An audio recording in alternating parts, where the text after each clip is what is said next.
დადგა პარასკევიც და მთავრობამ პრემიერ-მინისტრ გიორგი გახარიას ხელმძღვანელობით წარმოგიდგინა ანტიკრიზისული ეკონომიკური გეგმა. პრეზენტაცია მთავრობის ადმინისტრაციაში გაიმართა და მოცულობითი პაკეტის მიმართულებებს გიორგი გახარია პირდაპირ ეთერში 1 საათის განმავლობაში დეტალურად გვაცნობდა. გეგმა იმდენად მოცულობითია, რომ მისი სხვადასხვა შემადგენელი ნაწილების განხილვას ჩვენ კიდევ არაერთ გადაცემას დავუთმობთ.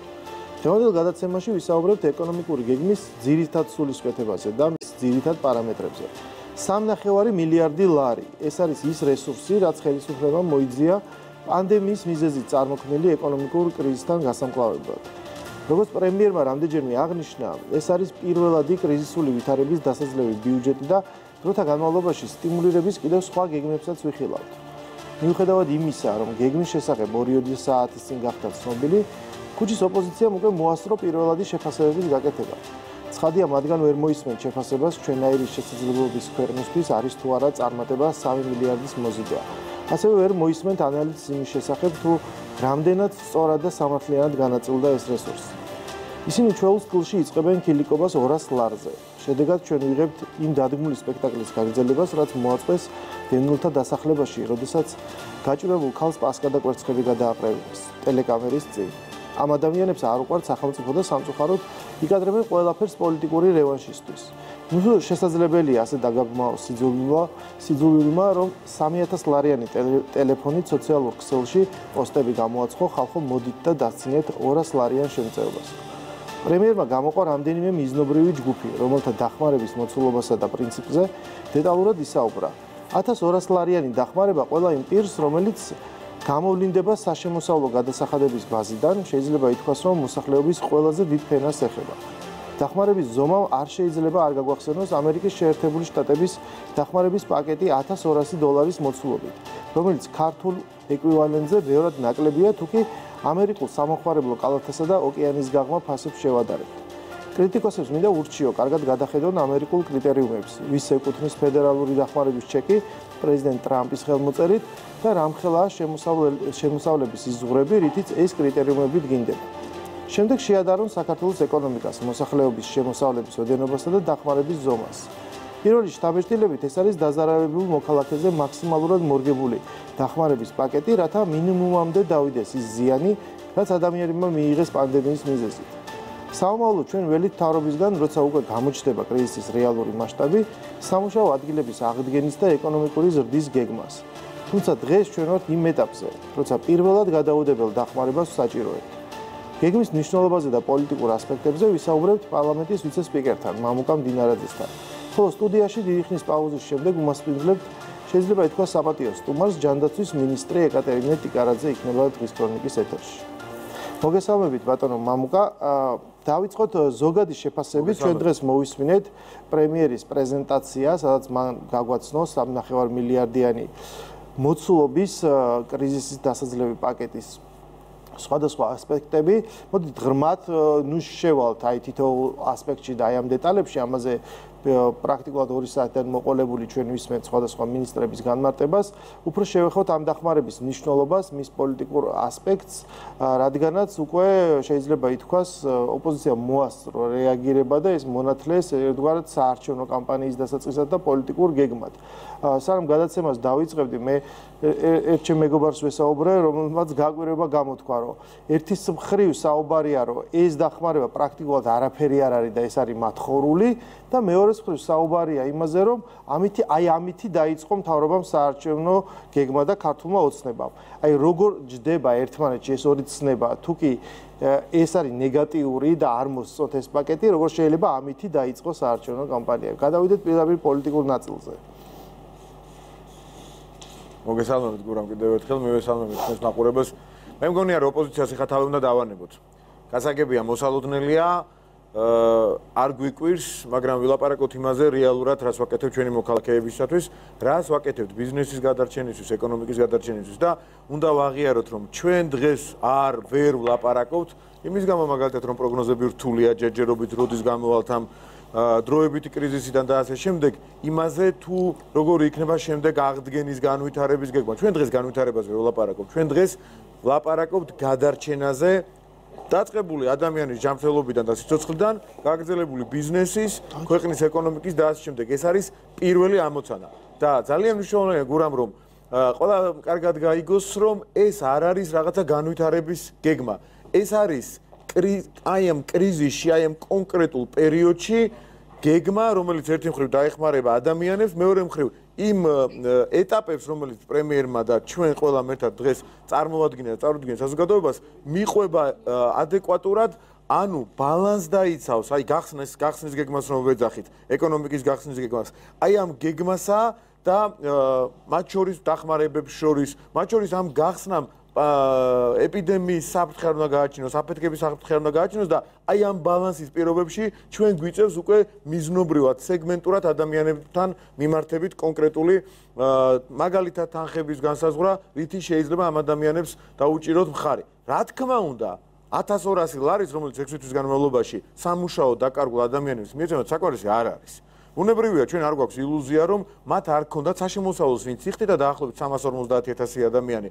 რა თქმა უნდა 6 თვის განმავლობაში მიიღებდა გაცილებით მეც. შესაძლებელია თვეში ქონოდათ ან მეტი ერთ თვეშიც კი შემოსავლ თითოეულ მათგანს, მაგრამ აქ არის საუბარი იმაზე რომ ელემენტარული პურის ფული მაინც ქონდეთ ადამიანებს, რომ მათ არ შეექმნათ ელემენტარული საკვების პრობლემა.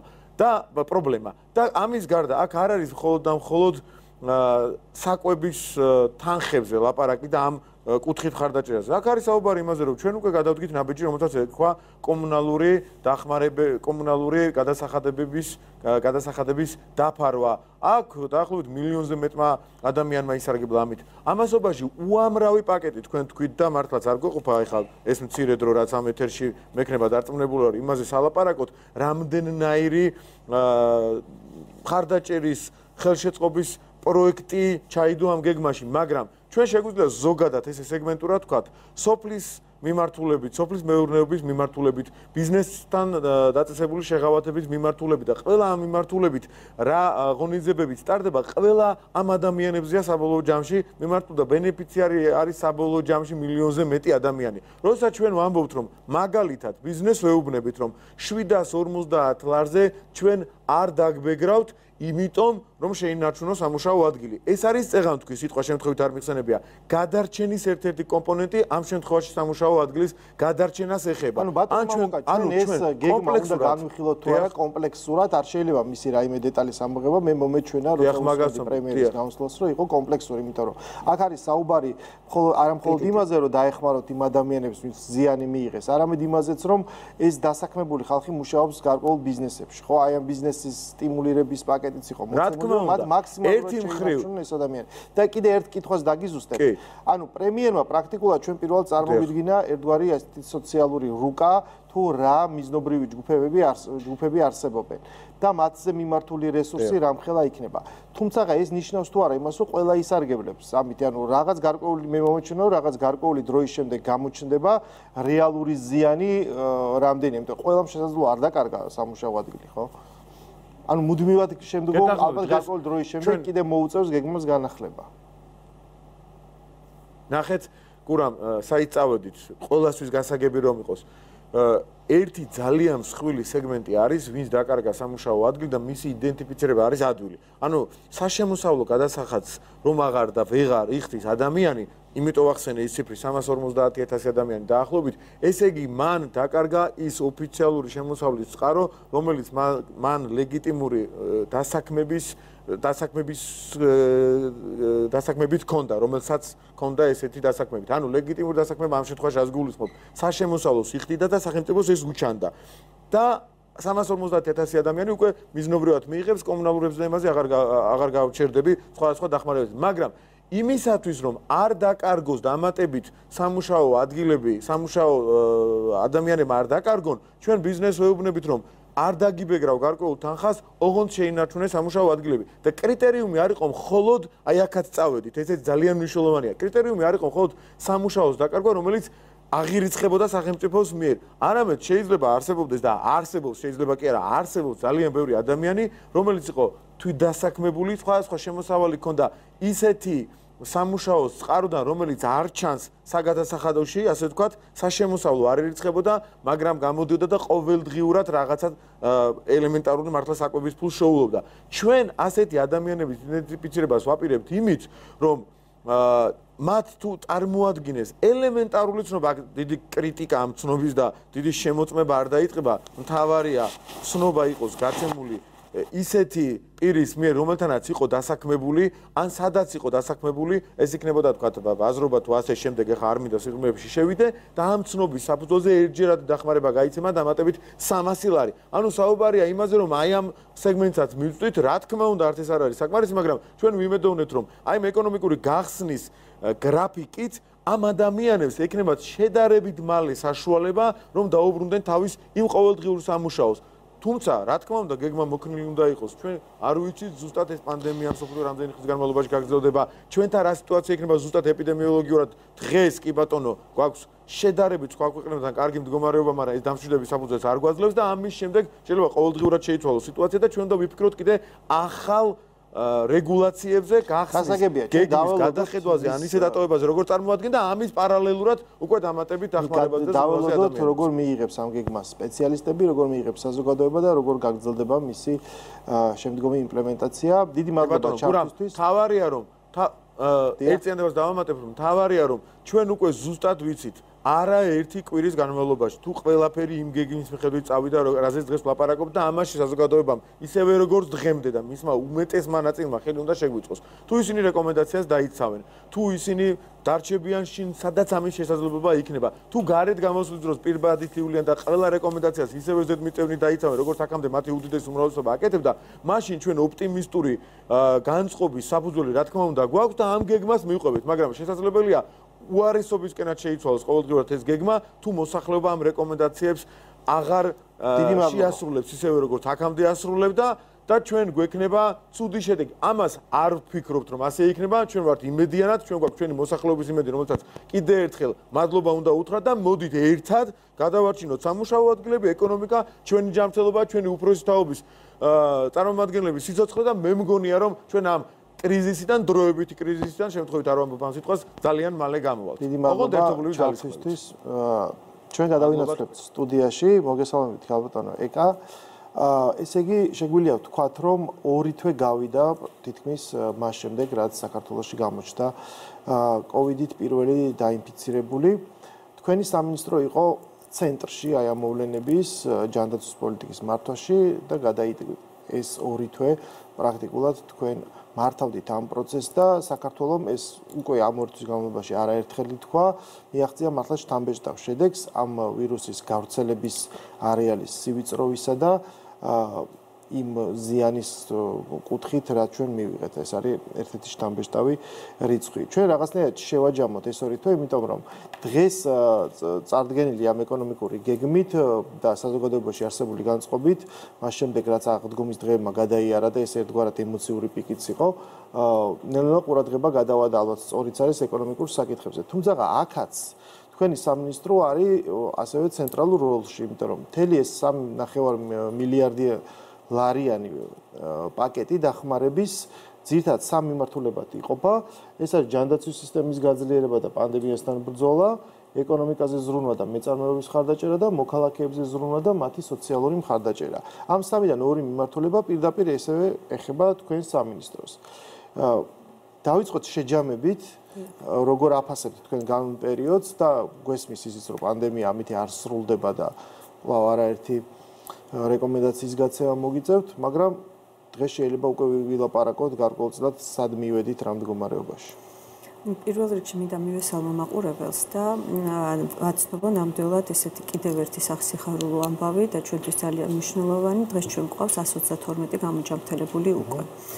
ეს ყველაფერი იმასთან მიმართებაში, რა თქმა უნდა, რაც არის გავრცელება და რაც არის ის მაჩვენებელი, სადაც ჩვენ გვაქვს ნეტალური გამოსავალი, ნამდვილად არის შთამბეჭდავი და ეს არის, რა თქმა უნდა, სისტემის დამსახურება, არის, რა თქმა უნდა, იმ დაგეგმარების და გაწეული შრომის დამსახურება და ჩვენი ექიმების დამსახურება, რომ დღეს ჩვენ ვართ აქ და ვიმსახურებთ იმ შექებას და ასევე ყურადღებას საერთაშორისო მედიიდან და, რა თქმა უნდა, ძალიან მნიშვნელოვანი არის.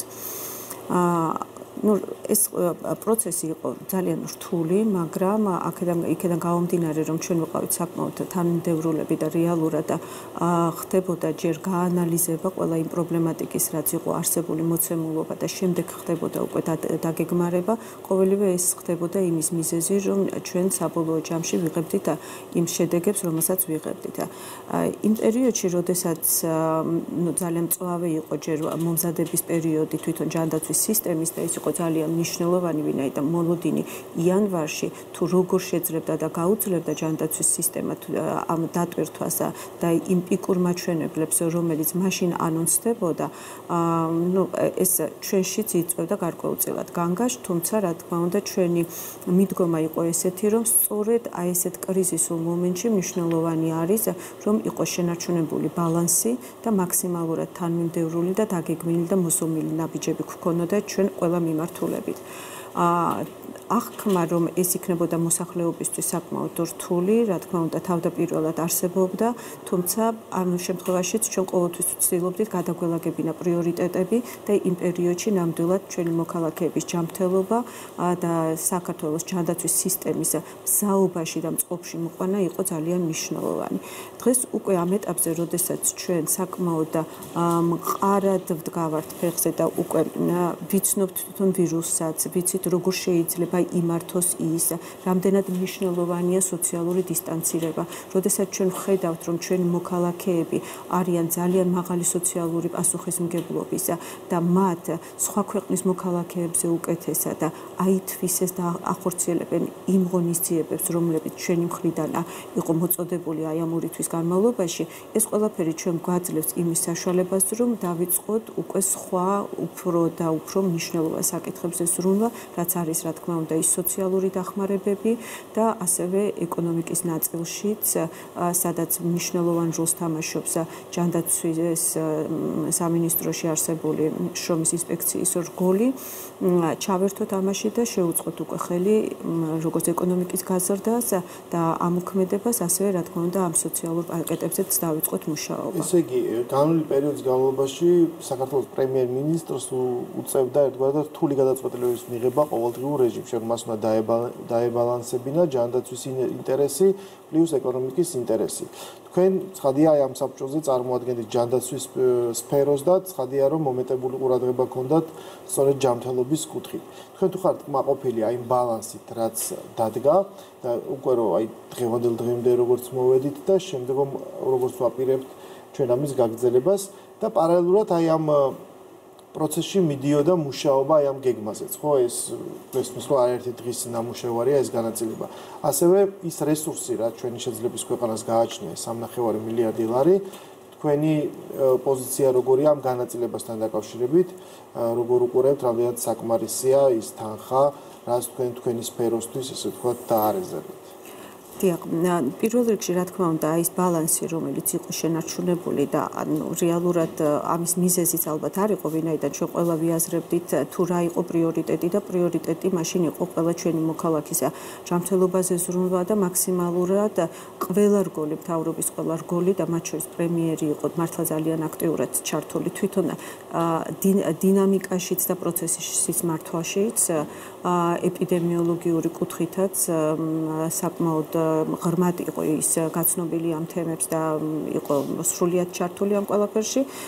ჩვენთვის პრიორიტეტი მაშინ წარმოადგენდა, რომ შეგვემცირებინა ის რისკები, რაც შეიძლებოდა ყოფილიყო მოქალაქეების ჯანმრთელობაზე განხორციელებული ამ ვირუსის მხრიდან. და შემდეგი პრიორიტეტი უკვე ყველასთვის ცხადი იყო, რომ რა თქმა უნდა იდგა სოციალური საჭიროებები და ეკონომიკური საჭიროებები. ამასთან დაკავშირებით ჩვენ პარალელურად ყველანი ერთად მუშაობდით და ვეძებდით იმ გზებს, თუ რა შესაძლებლობები გქონდა ქვეყანას და სწორედ ამან მოხდა ჩვენ იმის საშუალება, რომ დღეს წარვადგინეთ ეს კომპლექსური და დეტალური გეგმა, ვინაიდან ამ გეგმაზე მუშაობა ალბათ ნათლად ჩანს, რომ არ დაწყებულა 2 დღის წინ და საკმაოდ რთული იყო ეს პროცესიც და ასევე საკმაოდ დიდი შრომა არის აქაც ჩადებული, ვინაიდან ყველა ნაბიჯი, რა თქმა უნდა, იყო შეთანხმებული როგორც სამთავრობო ჯგუფში, ასევე საპარლამენტო ჯგუფში და ეს კოორდინაცია იყო ძალიან მნიშვნელოვანი. ვინაიდან ჩვენ ვალდებულება გვქონდა უკვე ჩვენს უცხოელ პარტნიორებთან და იმ ყველა ფინანსურ ინსტიტუციასთან, რათა წარგვედგინა ჩვენი გეგმები და ეს გეგმები აუცილებლად უნდა ყოფილიყო იმდენად გამჭვირვალეც და ასევე თანმიმდევრულიც, რომ მათთვის ყოფილიყო მისაღები. სწორედ აქედან გამომდინარე, რომ ჩვენი ყველა წარდგენილი პროექტი მათთვის აღმოჩნდა მისაღები, დღეს ჩვენ დგავართ იმ ფაქტის წინაშე, რომ მათი მხრიდან გამოიყო ეს თანხა და დღესდღეობითაც და საწყისადაც ჩვენთვის ძალიან მნიშვნელოვანი იყო, რომ ყოფილიყო დაცული სამართლიანობის პრინციპი. მაქსიმალურ, რა თქმა უნდა, ეს შეიძლება აღქმული იყოს, რომ და უკვე არის კომენტარები, რომ რამდენად საკმარისია 200 ლარი, რამდენად საკმარისია 600 ლარი ან 1200 ლარი, მაგრამ იმ მოცემულობაში, რომელშიც დღეს იმყოფება არა მხოლოდ საქართველო, არამედ მსოფლიოც და ჩვენ ვიცით სხვა ბევრად უფრო მდგრადი და განვითარებული ქვეყნები ვერ ახერხებენ ამ გლობალურ პრობლემასთან გამკლავებას, როდესაც საქართველო ამას აღწევს, ეს ნამდვილად არის კარგი შედეგი და ეს არ არის ის შედეგი, რომლითაც ჩვენ დავკმაყოფილდებით და ამის შემდეგ სვლებს არ გავაგრძელებთ და ეს არის ის, რაც ჩვენ შევძელით და ამ ორი თვის მანძილზე გავაკეთეთ, მაგრამ რა თქმა უნდა, ჩვენ ვფიქრობთ, რომ დამატებით რისი გაკეთება შეიძლება კიდევ, რათა ჩვენს მოქალაქეებს არა მხოლოდ ჯანმრთელობის კუთხით შეუმსუბუქოთ ის მდგომარეობა, არამედ ის სოციალური საჭიროება, რაც მათ გააჩნიათ, ამ კუთხითაც გავაგრძელოთ მათზე სრულობა. ჩვენ მოვისმენთ ფორმულა, რომ თუ კი დავიცავთ რეკომენდაციებს, სოციალური დისტანცირება იქნება თუ უსაფრთხოების სხვა ზომები, მაშინ წავალთ ჩვენ გეგმის მიხედვით, რაც ნიშნავს 22 მაისამდე, ვიდრე საგანგებო მდგომარეობა ამოიწურება, ეტაპობრივად აი ამ რეგულაციების მოხსნას. ამავე დროს ეს იმასაც არ ნიშნავს, რომ შემდეგ სრულად უნდა უგულებელყოთ ჩვენ ეს უსაფრთხოების ზომები. თქვენი პირადი შთაბეჭდილება და აღქმა როგორია, როგორც ყველაზე უფრო გათვითცნობიერებული ადამიანის გააქვთ ოპტიმიზმის საფუძველი, რომ 22 მაისამდე უფრო მეტად ალბათ მოხდება ამ რეგულაციების მოხსნა, თუ შესაძლოა საჭირო გახდეს კვლავ ამ ზომების გამკაცრება და ასევე გეჩვენება თუ არა, რომ ძალიან დიდი ხნით ჩვენი სოციალური ქცევა ალბათ შეიცვლება და ისედაც ადამიანები ისეთი გამოცდილება მიიღეს, რომ ჩვენ თვითონვე მოგვიწევს გარკვეული ამ დისტანციის დაცვა და უფრო მეტი სიფრთხილით მოკიდება ახლო კონტაქტისგან. დიახ, რაც შეეხება ამ ღონისძიებებს, რომელიც იქნება ხელშემწყობი იმისათვის, რომ ჩვენი ეკონომიკა ნელ-ნელა ამუშავდეს, როგორც თქვენ აკვირდებოდით, შეზღუდვებიც დაწესდა ეტაპობრივად. ეს არ იყო შემთხვევითი, თუმცა ჩვენ ვხედავდით, რომ იყო ქვეყნები, სადაც ეს შეზღუდვები იყო მკაცრი და ერთჯერადი, რაც ძალიან რთული იყო როგორც მოქალაქეებისთვის, ასევე ეკონომიკისთვისაც და ეს ქვეყნები ამას დღესდღეობით საჯაროდ ამ თემაზე საუბრობენ. სწორედ აქედან გამომდინარე ჩვენი ღონისძიებები იყო ეტაპობრივი, მაგრამ ჩვენ მივიღეთ ის შედეგი, რომელიც მივიღეთ, ვინაიდან ჩვენ ყველა ეტაპზე ვაკეთებდით შეჯამებას და შეფასებას, თუ რა მდგომარეობა იყო ეპიციტუაციის კუთხით ჩვენს გავრცელების არეალში. აქედან გამომდინარე გახსნის გეგმაც არის ზუსტად ესეთივე თანმიმდევრული, ვინაიდან ჩვენ ვაკვირდებით ყველა სოციალური დისტანცირების პროცენტულ მაჩვენებელს და ამ პროცენტული მაჩვენებელზე დაყრდნობით ვიღებთ გადაწყვეტილებას, თუ რომელი სფეროს ამოქმედება გახდება სამომავლოდ შესაძლებელი. ეს იმას ნიშნავს, რომ ჩვენთან გაგრძელდება კვლავ ის ანალიტიკური მუშაობა, რომელსაც ჩვენ ვახორციელებდით და ამას ექნება მუდმივი მონიტორინგის სახე. ჩართული არის, რა თქმა უნდა, როგორც შრომითი უსაფრთხოების სამსახური, ასევე ეპიდემიოლოგიური სამსახური და ყოველივე ამის ერთობლივად შეჯერებით და რა თქმა უნდა ჩვენ გავცემთ არაერთ რეკომენდაციას ბიზნესზე, რათა მათაც შეძლონ და დაგეგმონ თავიანთი ბიზნესის მიმდინარეობა ისე, როგორც ეს საჭირო არის ეპიციტუაციის დროს, რათა მიეცეთ საშუალება, რომ დროულად მოხდეს მათი ბიზნესის ამოქმედება. ვინაიდან ჩვენი დრო იწურება, კიდევ ერთ კითხვას დაგისვამთ.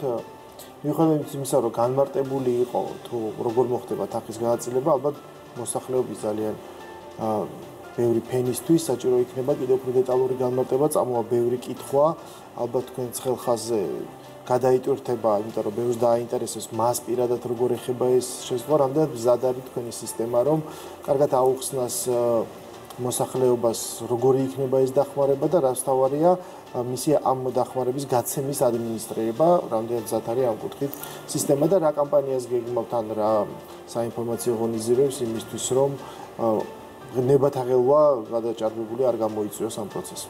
დიახ, გამომდინარე იქედან, რომ ეს ყველაფერი იგეგმებოდა სოციალური დაცვის სააგენტოში და ასევე ჩვენ მიზნად ვისახავთ, რომ დასაქმების სააგენტოც იყოს ამაში კომპლექსურად ჩართული, ვინაიდან აქ ჩვენ გვაქვს ორი ჯგუფი, სოციალურად დაუცველების ჯგუფი, რომელთა მდგომარეობაც არ არის შეცვლილი ისე მკვეთრად, როგორც ისეთი ადამიანების ჯგუფი, რომლებიც იყვნენ დასაქმებულები. ჩვენ მივიღეთ გადაწყვეტილება, რომ ჩვენი მხრიდან ორი დამოუკიდებელი სტრუქტურა იქნება ამაში ჩართული, რათა მათ უკეთესად მართონ პროცესები და არ იყოს ის შეფერხება, რომელიც რა თქმა უნდა არის მოსალოდნელი, ვინაიდან ჯანდაცვის კუთხით რა თქმა უნდა ჩვენთან ეს ზარები დღესდღეობითაც უკვე პიკურ მაჩვენებელს აღწევს.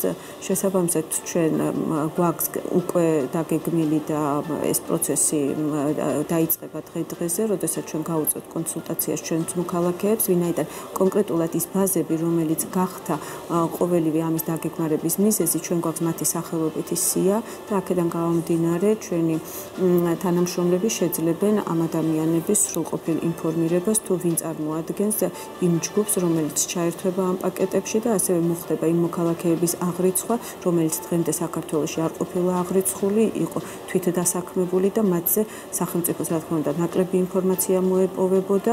დღესდღეობით ეს შესაძლებელი ხდება როგორც ჩვენთვის, ასევე მათთვის, რათა ერთის მხრივ ჩვენ ვიზრუნოთ მათზე და მეორეს მხრივ მათ შეძლონ მიიღონ ის დახმარება, რომელიც ჩვენ მათთვის გვაქვს გამიზნული. ანუ ეს კრიზისი პრაქტიკულად დაეხმარება თქვენი ბაზების უფრო დაზუსტებას და მეტი ადამიანის გამოვლენას თუ რა სოციალურ კატეგორიას გაიგებთ. რაც გახდება სამომავლოდ ალბათ იმის მიზეზიც, რომ ჩვენი სოციალური პოლიტიკა გადაიხედება და იქნება ბევრად უფრო მიზნობრივი, მოქნილი და ასევე რა თქმა უნდა ეფექტურიც.